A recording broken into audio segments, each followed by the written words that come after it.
L'héritage caché de Kobe Bryant, l'histoire inspirante qui va changer votre vision du succès.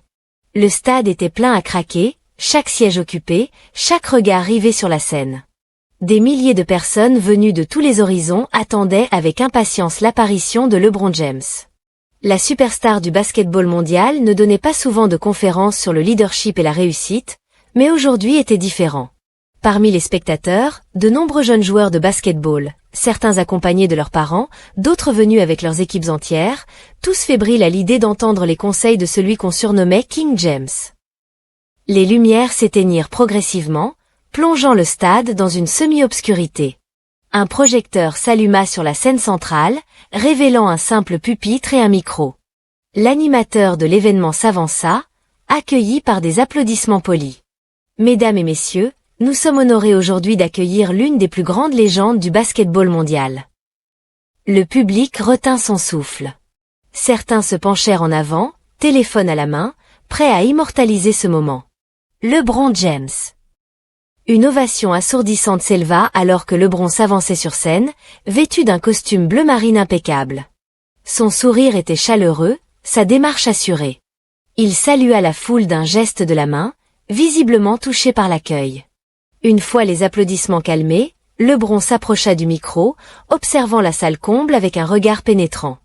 L'animateur lui posa quelques questions d'usage sur sa carrière, ses accomplissements, ses projets futurs. LeBron répondit avec son éloquence habituelle, mêlant humour et sagesse. Puis, alors que tous s'attendaient à ce qu'il parle de ses techniques d'entraînement ou de sa vision du jeu, LeBron prit une direction inattendue. Aujourd'hui, commença-t-il, sa voix soudain plus grave. Je ne vais pas vous parler de basketball. Un murmure de surprise parcourut l'assemblée. Les spectateurs échangèrent des regards intrigués. Je vais vous parler de quelque chose de plus important. Je vais vous parler de Kobe Bryant. Le nom de Kobe créa un silence immédiat. Plus de 4 ans après sa disparition tragique, l'évocation de son nom suscitait toujours une émotion palpable, surtout dans le monde du basketball. Beaucoup d'entre vous connaissent Kobe comme un compétiteur féroce, comme l'incarnation de la Mamba Mentality. Vous avez entendu parler de ses 5 titres NBA, de ses 81 points en un match, de sa détermination légendaire. LeBron fit une pause, balayant la salle du regard. Mais aujourd'hui, je veux vous parler d'un Kobe que vous ne connaissez pas. D'un Kobe dont personne ne parle. D'un Kobe qui m'a appris plus sur la vie que n'importe qui d'autre. Le public était suspendu à ses lèvres. Personne ne s'attendait à ce virage dans la conférence. LeBron James, souvent présenté comme le rival de Kobe dans les débats sur le GOAT, Greatest of All Time, allait révéler quelque chose de personnel sur leur relation. Ce que je vais vous raconter, je ne l'ai jamais partagé publiquement. Mais je pense que le monde a besoin d'entendre cette histoire. Kobe aurait voulu que je la partage. Dans les gradins, un jeune garçon d'environ 12 ans, vêtu d'un maillot des Lakers floqué du numéro 24 de Bryant, se pencha en avant, les yeux écarquillés, totalement absorbé. C'était en 2018, commença LeBron. Je venais de signer avec les Lakers. Tout le monde parlait de moi comme du successeur de Kobe à Los Angeles.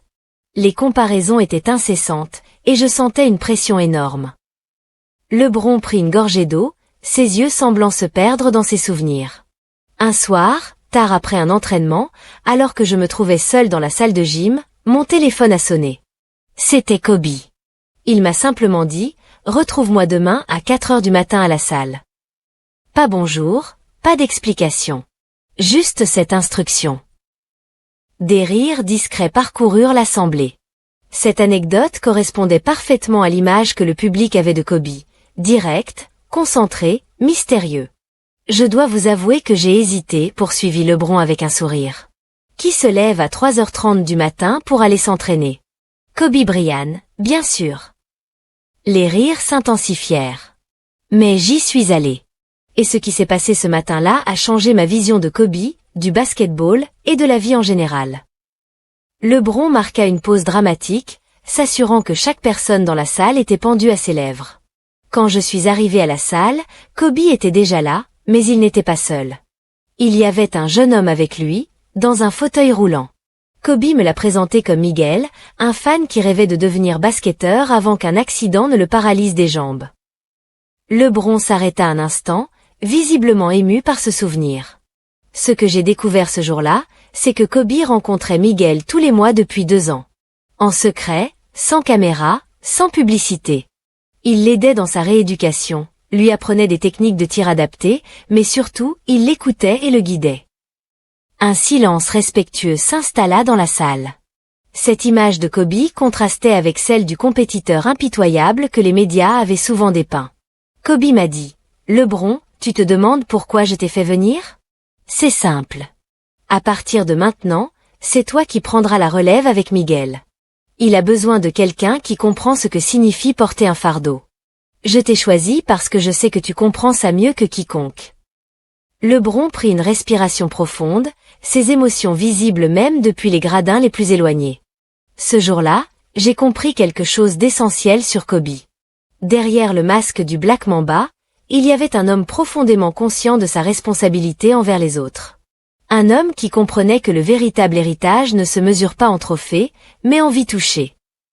LeBron balaya la salle du regard, s'arrêtant momentanément sur le jeune garçon au maillot numéro 24. Kobe m'a confié que pendant des années, il avait lutté avec la notion de succès. Il était obsédé par les victoires, les records, la reconnaissance. Mais un jour, après une séance de méditation, il avait une révélation. Le public était silencieux, captivé par cette facette inconnue de leur idole. Kobe m'a dit, « LeBron, j'ai réalisé que le véritable succès n'est pas ce que tu accumules, mais ce que tu transmets. Notre temps sur cette terre est limité. Ce qui compte, ce n'est pas combien de personnes nous acclament, mais combien de personnes nous avons réellement aidées lorsque personne ne regardait. » Ces paroles profondes résonnèrent dans tout le stade. Des parents serrèrent les épaules de leurs enfants, des coachs échangèrent des regards significatifs avec leurs joueurs. Pendant les années qui ont suivi, jusqu'à sa disparition tragique, Kobe et moi avons continué à travailler avec Miguel et d'autres jeunes dans des situations similaires. Toujours dans l'ombre, toujours loin des projecteurs. LeBron fit une pause, ses yeux brillants d'émotion. Aujourd'hui, je vous pose une question. Quelle est votre définition du succès? Est-ce la gloire? La richesse? La reconnaissance? Ou est-ce quelque chose de plus profond? Le public réfléchissait en silence, beaucoup se questionnant intérieurement sur leur propre motivation. Je vous invite à partager vos réflexions dans les commentaires. Quelle est votre définition personnelle du succès? J'ai hâte de lire vos réponses. LeBron poursuivit son récit, révélant d'autres aspects méconnus de la personnalité de Kobe. Ce que peu de gens savent, c'est que Kobe était un penseur profond. Il lisait énormément, pas seulement sur le basketball, mais sur la philosophie, l'histoire, la psychologie. Il m'a fait découvrir des auteurs qui ont changé ma vision du monde. LeBron sortit un petit carnet de la poche de sa veste. J'ai ici une liste de livres que Kobe m'a recommandés. Des ouvrages qui l'ont aidé à développer sa philosophie de vie au-delà du basketball. Si vous êtes curieux, faites-le savoir dans les commentaires, et je partagerai cette liste. Cette invitation directe à l'engagement suscita un murmure d'approbation dans la salle. Mais revenons à Miguel. Savez-vous ce qu'il est devenu? Aujourd'hui, il est entraîneur dans un programme de basketball pour jeunes en situation de handicap. Il utilise les leçons de Kobe pour inspirer une nouvelle génération. LeBron fit un geste vers les coulisses, et à la surprise générale, un jeune homme en fauteuil roulant apparut sur scène. Les applaudissements éclatèrent spontanément. Mesdames et messieurs, voici Miguel. Miguel, maintenant dans la trentaine, avait un sourire rayonnant. Il s'approcha du micro, visiblement ému par l'accueil. « Merci, LeBron, dit-il. Je n'avais jamais prévu de parler de ma relation avec Kobe publiquement. C'était notre secret, quelque chose de précieux que nous partagions. Mais aujourd'hui, je pense qu'il est temps que le monde connaisse cette facette de lui. » Miguel prit une profonde inspiration avant de continuer. « Quand j'ai eu mon accident à 17 ans, j'ai tout perdu. Du moins, c'est ce que je croyais. Mon rêve de devenir basketteur professionnel s'est évanoui en un instant. J'étais en colère contre le monde entier, contre Dieu, contre moi-même. » Le public écoutait attentivement, touché par la vulnérabilité de Miguel. Un jour, mon thérapeute m'a annoncé qu'un visiteur spécial voulait me rencontrer. J'ai pensé que c'était juste un autre geste de charité. Et puis Kobe est entré dans ma chambre. Miguel eut un petit rire nostalgique. Vous savez ce qu'il m'a dit? Pas désolé pour ton accident ou reste fort. Non. Il m'a dit, j'ai entendu dire que tu avais un bon tir à 3 points. Prouve-le. J'étais choqué. Personne ne me parlait plus de basket-ball depuis mon accident. Des sourires apparurent sur les visages dans l'assemblée. Cette approche directe et sans pitié était typiquement Kobe. Ce jour-là, Kobe m'a fait comprendre que mon accident avait changé mon corps, pas mon esprit. Il m'a dit, la Mamba Mentality n'a jamais concerné ce que ton corps peut faire. Elle concerne ce que ton esprit peut surmonter. Miguel regarda LeBron avec gratitude. Kobe et maintenant LeBron m'ont appris que les obstacles ne définissent pas notre chemin. Ils ne font que nous obliger à trouver de nouvelles routes. LeBron reprit la parole, se plaçant aux côtés de Miguel. Voilà l'héritage véritable de Kobe Bryant. Pas seulement ses titres, ses médailles olympiques ou ses records. Mais l'impact profond qu'il a eu sur des vies comme celle de Miguel, souvent loin des caméras. LeBron regarda l'assemblée avec intensité. Je vous lance un défi maintenant. Prenez un moment pour réfléchir. Quelle est la personne qui a eu le plus d'impact positif dans votre vie? Quelqu'un qui vous a aidé sans rien attendre en retour? Partagez son nom dans les commentaires, et si possible, racontez brièvement comment cette personne a changé votre vie. Cette invitation à la réflexion personnelle fut accueillie par des hochements de tête approbateurs dans le public. Kobe avait une théorie, continua LeBron. Il croyait que chaque personne que nous rencontrons est potentiellement un maître qui peut nous enseigner quelque chose d'unique. Peu importe son âge, son statut social ou son éducation. Il disait souvent, le véritable apprentissage commence quand tu réalises que tu peux apprendre de tout le monde. LeBron invita alors Miguel à partager davantage. Miguel, peux-tu nous raconter cette histoire de l'hôpital pour enfants? Miguel acquiesça, son visage s'illuminant à ce souvenir. C'était environ 1 an après que j'ai commencé à travailler avec Kobe. Un jour, il m'a appelé et m'a dit, on va à l'hôpital pour enfants demain. Ne préviens personne. Quand je lui ai demandé pourquoi, il m'a répondu, parce que tu vas leur montrer ce que signifie vraiment la résilience. Miguel marqua une pause, visiblement ému par ce souvenir. Nous sommes allés voir des enfants qui luttaient contre différentes maladies. Kobe m'a présenté non pas comme une victime, mais comme un survivant, comme un exemple de ce que la force mentale peut accomplir. Pour la première fois depuis mon accident, je me suis senti puissant, utile. Des parents dans le public essuyèrent discrètement des larmes. Ce jour-là, j'ai compris que mon accident m'avait donné un nouveau but, inspirer ceux qui traversent des épreuves similaires. Kobe m'a appris que nos plus grandes douleurs peuvent devenir nos plus grands dons pour les autres. LeBron hocha la tête, approuvant ces paroles profondes. Kobe m'a confié un jour qu'il considérait sa carrière de basketteur comme sa deuxième priorité. Je lui ai demandé quelle était la première. Sa réponse, être un phare pour ceux qui naviguent dans l'obscurité. LeBron regarda à nouveau la salle, s'adressant directement aux jeunes présents. Alors, jeunes athlètes, que retenez-vous de cette histoire? Qu'est-ce qui compte vraiment dans une carrière sportive? Est-ce uniquement les trophées et la gloire, ou y a-t-il quelque chose de plus profond? Il laissa un moment de silence pour que chacun puisse réfléchir à cette question. Je voudrais faire un petit quiz maintenant.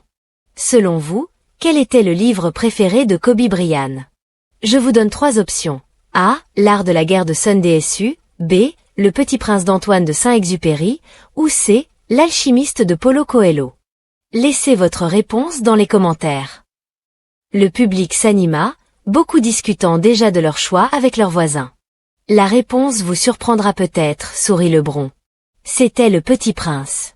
Kobe aimait particulièrement cette citation, on ne voit bien qu'avec le cœur. L'essentiel est invisible pour les yeux. Il disait que cette phrase résumait parfaitement sa philosophie de vie. Cette révélation inattendue suscita des murmures étonnés dans la salle. L'image du féroce compétiteur lisant un conte pour enfants philosophique contrastait avec la perception publique de Kobe. Maintenant, j'aimerais vous raconter une autre histoire, poursuivit LeBron. Une histoire que Kobe lui-même m'a racontée lors d'un de nos derniers dîners ensemble. LeBron prit une gorgée d'eau, préparant son auditoire à une révélation importante. Kobe m'a confié qu'il avait traversé une période très sombre après l'affaire de Colorado en 2003. Beaucoup d'entre vous sont trop jeunes pour s'en souvenir, mais cette période a failli détruire sa carrière et sa famille. Un silence respectueux s'installa dans la salle. L'affaire de Colorado restait un sujet délicat dans l'héritage de Kobe. Ce que Kobe m'a dit ce soir-là, c'est qu'il avait touché le fond, qu'il s'était retrouvé face à lui-même, sans masque, sans le personnage du Black Mamba. Il a dû affronter ses propres démons, ses erreurs, ses faiblesses. LeBron fit une pause, pesant soigneusement ses mots.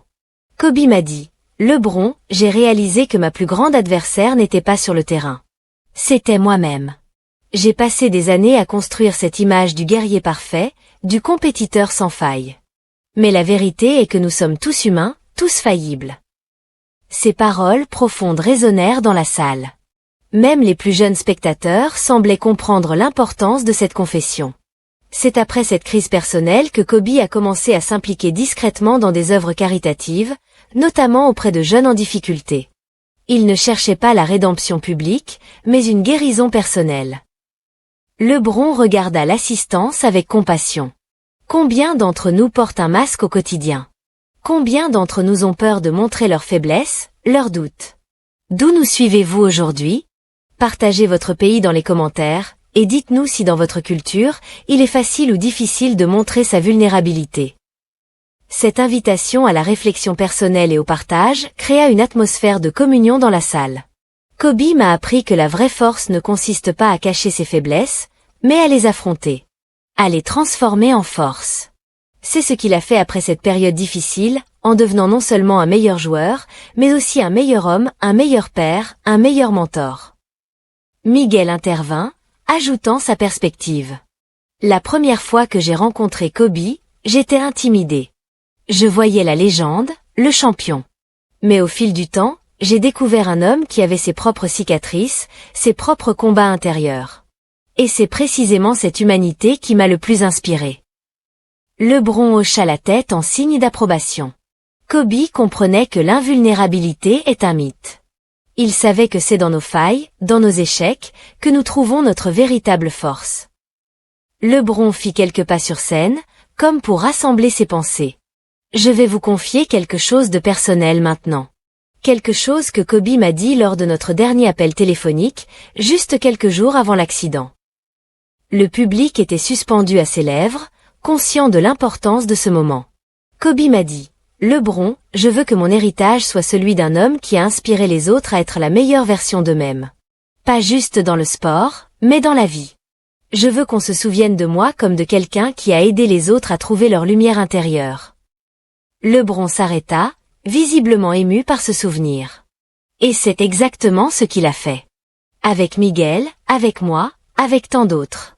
Son héritage va bien au-delà du basketball. Miguel acquiesça, les yeux brillants. Quand j'ai appris sa mort, j'ai été dévasté comme des millions de fans. Mais j'ai aussi ressenti une responsabilité. La responsabilité de perpétuer son message, sa philosophie. De montrer au monde que la Mamba Mentality n'est pas seulement une approche du sport, mais une approche de la vie. LeBron se tourna vers l'assemblée, son regard intense et sincère. Alors je vous pose cette question.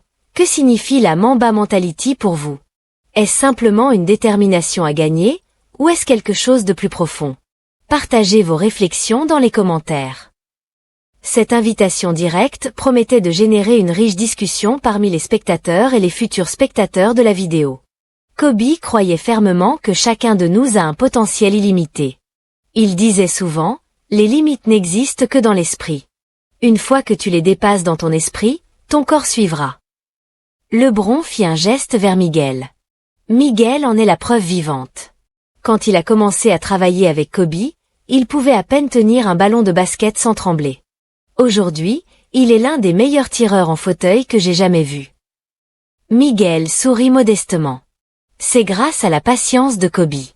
Il ne m'a jamais traité comme une victime. Il m'a traité comme un athlète qui devait simplement s'adapter. Il m'a dit un jour, « Miguel, ton corps a changé, mais pas ton esprit. Et c'est l'esprit qui fait le champion. » Ces paroles inspirantes résonnèrent dans la salle, touchant particulièrement les jeunes athlètes présents. Mais la leçon la plus profonde que Kobe m'a enseignée, continua Miguel, c'est que la vie n'est pas une compétition contre les autres. C'est une compétition contre soi-même, contre ses propres limites, contre ses propres peurs. LeBron hocha la tête, approuvant cette perspective. Kobe m'a confié qu'après sa retraite du basketball, il avait enfin compris ce qu'était le véritable succès. Ce n'était pas les titres NBA, les médailles olympiques ou même la reconnaissance publique. C'était l'impact positif qu'il pouvait avoir sur la vie des autres. LeBron s'avança vers le bord de la scène, intensifiant la connexion avec son public. Je vous challenge maintenant. Réfléchissez à votre propre définition du succès. Est-ce qu'elle inclut l'impact que vous avez sur les autres? Comment mesurez-vous votre réussite? Par vos possessions, vos réalisations, ou par les vies que vous touchez? Cette question provocante créa une atmosphère de réflexion profonde dans la salle. Kobe m'a dit un jour, « LeBron, quand tu seras vieux et que tu regarderas en arrière, tu ne compteras pas tes trophées. Tu compteras les vies que tu as changées. » Un silence respectueux accueillit cette profonde réflexion. Puis, lentement, des applaudissements commencèrent, se transformant progressivement en une standing ovation. LeBron et Miguel se tenaient côte à côte, émus par cette réaction. Lorsque les applaudissements s'estompèrent, LeBron reprit la parole, sa voix chargée d'émotion. Je voudrais conclure avec une dernière histoire, une histoire que peu de gens connaissent sur Kobe. Le public se réinstalla, avide d'entendre cette ultime révélation. Après sa retraite, Kobe a créé une fondation secrète. Aucun nom, aucune publicité.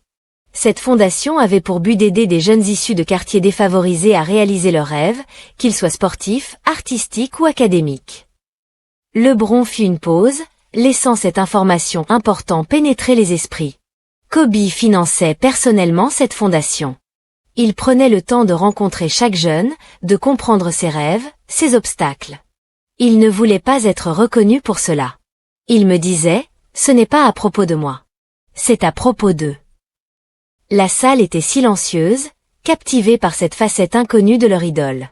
Après sa disparition, j'ai pris la décision de poursuivre ce travail. Non pas en rendant la fondation publique, mais en maintenant son approche discrète et personnalisée. LeBron regarda l'assemblée avec intensité. Aujourd'hui, je vous demande, comment pouvez-vous aider quelqu'un à réaliser son rêve? Cela peut être quelque chose de petit, un geste simple. Partagez vos idées dans les commentaires. Cette invitation à l'action concrète et à l'engagement social promettait de générer une discussion constructive parmi les spectateurs. Kobe croyait fermement que chaque personne a le pouvoir de changer la vie de quelqu'un d'autre. Il disait souvent, « Tu n'as pas besoin d'être célèbre ou riche pour avoir un impact. Tu as juste besoin d'être présent, d'être attentif, de te soucier sincèrement des autres. » Miguel prit la parole à son tour. Grâce à Kobe, j'ai appris que nos plus grandes douleurs peuvent devenir nos plus grands dons. Mon accident m'a donné une perspective unique sur la vie, sur les défis, sur la résilience. Et maintenant, je peux utiliser cette perspective pour aider d'autres personnes à traverser leurs propres épreuves. LeBron sourit, posant une main sur l'épaule de Miguel. C'est exactement ce que Kobe voulait. Il voulait créer un effet domino de bienfaisance, d'inspiration, d'entraide. LeBron se tourna une dernière fois vers le public. Alors, quel sera votre héritage? Comment voulez-vous qu'on se souvienne de vous? Pas seulement pour ce que vous avez accompli, mais pour l'impact que vous avez eu sur les autres. Cette question profonde laissa le public dans un état de réflexion intense. Kobe m'a appris que le véritable héritage n'est pas ce que nous laissons pour les autres, mais ce que nous laissons dans les autres. Ce sont les graines que nous plantons, les inspirations que nous suscitons, les vies que nous touchons. LeBron fit un geste englobant toute la salle. Regardez autour de vous. Chaque personne dans cette salle a le potentiel de changer la vie de quelqu'un d'autre. Chacun de vous peut être un Kobe Bryant pour quelqu'un. Les applaudissements commencèrent doucement, puis s'amplifièrent jusqu'à devenir assourdissants. LeBron et Miguel saluèrent la foule, visiblement émus par cette réaction. Alors que l'animateur reprenait le micro pour conclure l'événement, LeBron fit un dernier geste, demandant l'attention de tous. Une dernière chose, dit-il, sa voix portant malgré le bruit. Kobe avait une phrase qu'il répétait souvent, surtout dans les moments difficiles. La nuit la plus sombre produit les étoiles les plus brillantes. Alors, quelle que soit l'obscurité que vous traversez actuellement, rappelez-vous que c'est dans ces moments que votre lumière peut briller le plus intensément. Sur ces mots, LeBron et Miguel quittèrent la scène sous une standing ovation. Le public était transformé, touché non seulement par les révélations sur Kobe, mais aussi par la profondeur des messages partagés. Dans les jours qui suivirent, les réseaux sociaux s'enflammèrent avec des discussions sur l'héritage caché de Kobe Bryant. Des milliers de personnes partagèrent leurs propres histoires d'inspiration, de résilience, de transformation personnelle. D'autres s'engagèrent dans des actions concrètes pour aider leur communauté, inspirés par l'exemple de Kobe. Des coachs sportifs de tout le pays commencèrent à intégrer ces leçons dans leur approche de l'entraînement. Des parents utilisèrent cette histoire pour enseigner à leurs enfants l'importance de l'humilité, de la persévérance et de la compassion. Cette conférence de LeBron James, initialement prévue comme un simple événement de motivation sportive, était devenue un phénomène culturel, un moment de réflexion collective sur les valeurs qui comptent vraiment dans la vie. Et quelque part, Miguel continuait son travail auprès des jeunes en situation de handicap, perpétuant l'héritage de Kobe non pas à travers des mots, mais à travers des actions concrètes qui changeaient des vies, une personne à la fois. C'était là le véritable héritage de Kobe Bryant. Non pas les trophées ou les records, mais l'impact durable qu'il avait laissé dans les cœurs et les esprits de ceux qui l'avaient touché. Le message final, l'héritage vivant. Alors que LeBron et Miguel quittaient la scène sous une ovation tonitruante, le public restait immobile, comme pétrifié par l'émotion. Ceux qui avaient assisté à cette conférence en personne sentaient encore résonner les mots profonds partagés ce soir-là. Et ceux qui regardaient depuis chez eux étaient tout aussi bouleversés, incapables de détourner les yeux de leurs écrans. Dans les jours qui suivirent, les répercussions furent immenses. La vidéo de la conférence devint virale, accumulant des millions de vues en quelques heures. Les commentaires se multiplièrent sur YouTube, Instagram, Twitter et d'autres plateformes, chacun partageant son propre ressenti et ses propres expériences. Dites-nous, quelle est votre histoire personnelle d'inspiration? Comment avez-vous surmonté un obstacle majeur dans votre vie? Partagez vos témoignages ci-dessous pour inspirer d'autres personnes. Certains spectateurs racontèrent comment ils avaient trouvé la force de persévérer après un échec professionnel ou personnel. D'autres parlèrent de leur lutte contre des maladies graves et de la manière dont ils avaient appris à voir la lumière même dans les moments les plus sombres.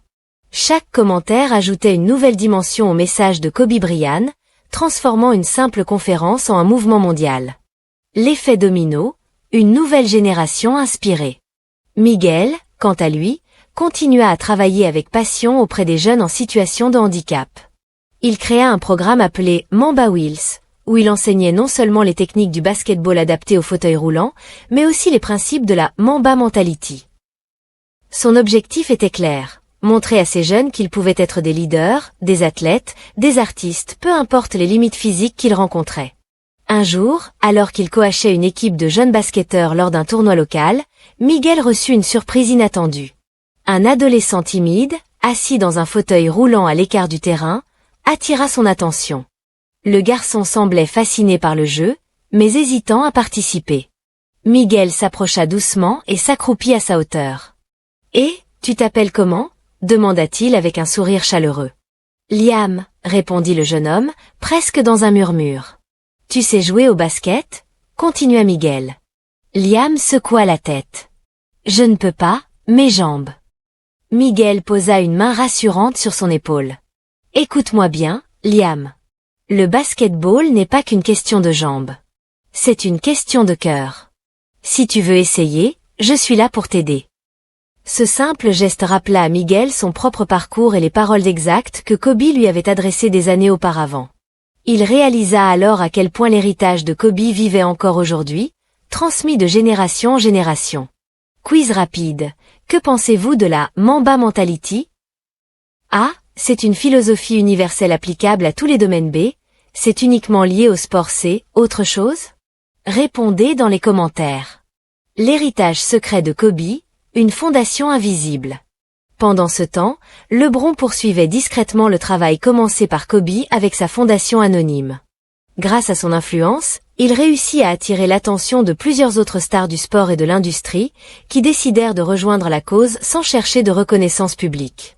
Parmi eux figurait Stephen Curry, joueur vedette des Golden State Warriors, qui finança la construction d'un centre communautaire dans un quartier défavorisé d'Oakland. Dwayne Wade, ancien coéquipier de LeBron, lança un programme de mentorat pour les jeunes filles issues de milieux difficiles.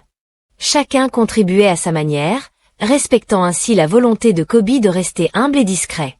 LeBron organisa également des rencontres régulières entre ses athlètes engagés, créant un réseau solidaire destiné à maximiser leur impact. Ils discutaient des meilleurs moyens d'aider les communautés locales, partageant leurs expériences et leurs idées pour inspirer une nouvelle génération. Posez-vous cette question. Qui a eu le plus grand impact positif dans votre vie? Partagez son nom et une anecdote dans les commentaires. Nous aimons entendre vos histoires. Une lettre inédite de Kobe.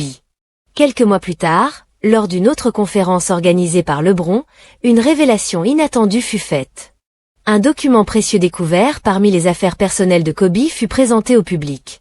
Une lettre manuscrite intitulée « À la prochaine génération ». Dans cette lettre, Kobe exprimait ses rêves pour l'avenir et offrait des conseils simples mais puissants. À vous qui lisez ces lignes. Ne laissez jamais personne définir qui vous êtes ou ce que vous pouvez accomplir. Votre potentiel est infini, mais il ne sera jamais réalisé si vous n'osez pas croire en vous-même. Soyez courageux. Faites face à vos peurs, car elles sont les portes qui mènent à votre véritable force. Et surtout, souvenez-vous que la vraie réussite n'est pas mesurée par ce que vous gagnez, mais par ce que vous donnez.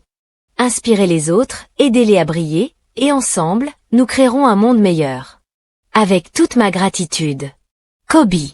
La lecture de cette lettre provoqua une vague d'émotion dans la salle. Certains pleuraient ouvertement, tandis que d'autres applaudissaient debout, rendant hommage à cet homme extraordinaire qui continuait de guider leur vie depuis l'au-delà. Conclusion, l'héritage continue. Aujourd'hui, grâce à LeBron James, Miguel et tant d'autres, l'héritage de Kobe Bryant continue de vivre.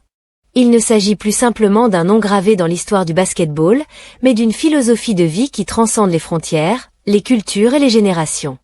Chaque fois qu'un jeune athlète se relève après une défaite, chaque fois qu'un enfant malade trouve la force de sourire malgré la douleur, chaque fois qu'un adulte ordinaire décide d'aider son voisin sans attendre de retour, c'est Kobe qui vit encore. Merci d'avoir suivi jusqu'ici. N'hésitez pas à liker, commenter et partager cette histoire pour continuer à propager ce message d'espoir et d'inspiration. Ensemble, bâtissons un monde où chacun peut briller, peu importe ses circonstances. Dites-nous en commentaire. Comment appliquez-vous la Mamba Mentality dans votre quotidien? N'oubliez pas de vous abonner pour ne pas manquer nos prochains contenus inspirants. Merci pour votre soutien.